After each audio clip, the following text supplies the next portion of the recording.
नमस्कार दोस्तों, आपका फिर एक बार स्वागत है। नाउ रिसेंटली बहुत सारे आर्टिकल न्यूज़पेपर में आप देख सकते हैं कि इंडिया ने बड़े ही कड़े शब्दों में एक नीदरलैंड के इन्वॉय को जवाब दिया है, जिसका नाम है कोरल। जो यह नीदरलैंड की ओर से ब्रिटेन में एम्बेसडर है, ना ही कोई मंत्री है और ना कोई कुछ खास, वो भी एक सरकारी नौकर होकर इतनी बड़ी बात कही इंडिया के खिलाफ। लेकिन इनको यह नहीं पता था कि इनका ही ट्वीट इनको कितना ज़्यादा भारी पड़ेगा।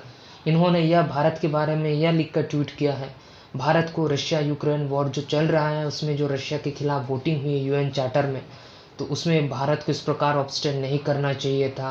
इस प्रकार वो सिखाने लग गए। मतलब इनका बात करने का तरीका एकदम सा भारत कोई कमज़ोर देश है, इस प्रकार उनको प्रेजेंट करना था।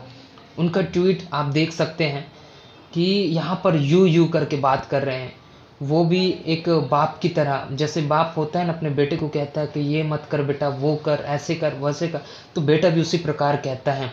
वो भी इस प्रकार की बातों को कह रहे थे। इनको अभी तक यह नहीं पता है कि भारत अभी कितना ज़्यादा शक्तिशाली देश बन चुका है।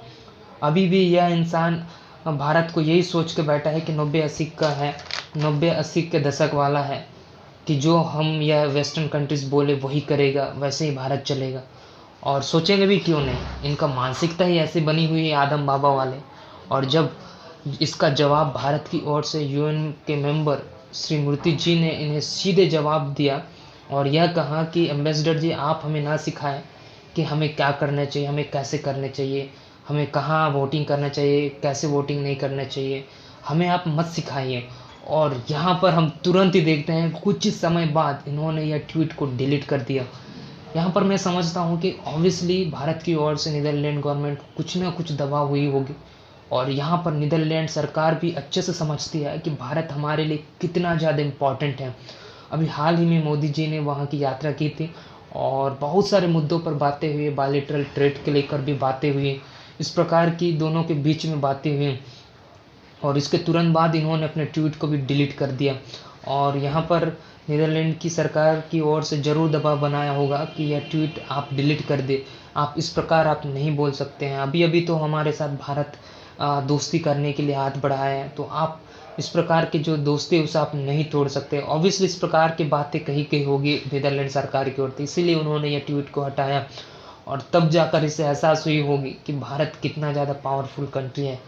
या भाई साहब, या कभी सोचा नहीं होगा कि इस प्रकार इंसल्ट होगी मेरी। बिन मतलब उंगली कर रहे हो ये भाई, ऐसा उंगली करोगे तो टेढ़ा तो होना ही था।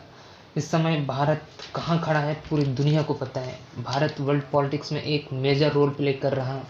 भारत अमेरिका जैसे देशों को नहीं छोड़ता है, तो तुम कौन होते हो भाई भारत को सिखाने वाले। मतलब अभी भारत की लेवल को आप देख सकते हैं कहाँ पहुँच चुका। आप पिछले महीनों की बात करें तो फॉरेन पॉलिसी कितने ही तगड़ा है, आप देख सकते हैं।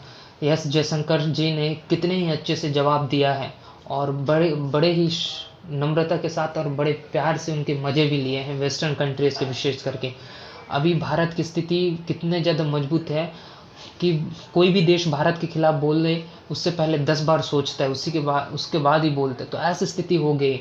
और भाई साहब कभी तक पता नहीं, लेकिन अब पता चल गया होगा, कोई टेंशन नहीं। तो यह है भारत की स्थिति। यह थी दोस्तों आज की टॉपिक। आई होप कि आप बहुत अच्छे से समझ गए होंगे, और यदि समझ गए होंगे तो वीडियो को लाइक कर दीजिए, शेयर कर दीजिए अपने दोस्तों तक भी। मिलते हैं नेक्स्ट वीडियो में।